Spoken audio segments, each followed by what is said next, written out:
I would just take a small ride today, just get a little bit of gas on the old mountain bike two-stroke out there. First one I ever built.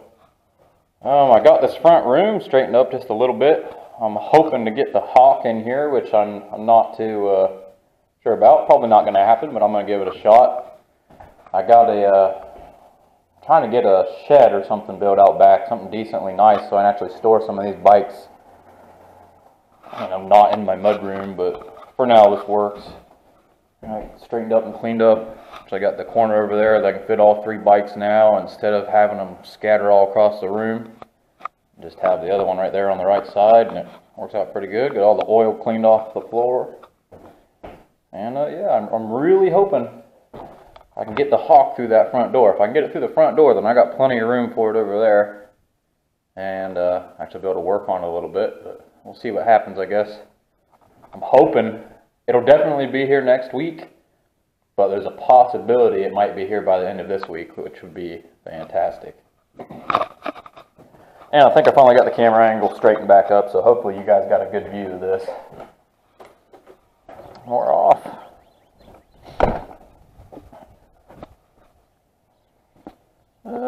It's pretty warm outside. I don't think I need to choke it. Okay. My wallet. Ah, fuck, I forgot that mirror.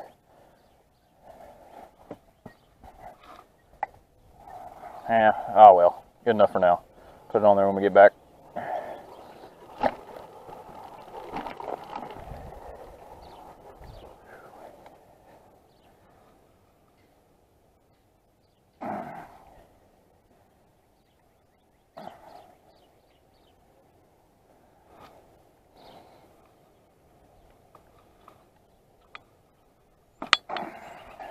Not too bad.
Definitely should have choked it.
The only thing about that back rack is it makes it a little bit hard to get off if you got anything on there.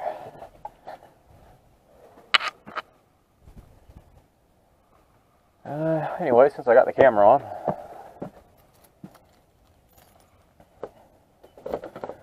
talk about that phatmoto bike a little bit more.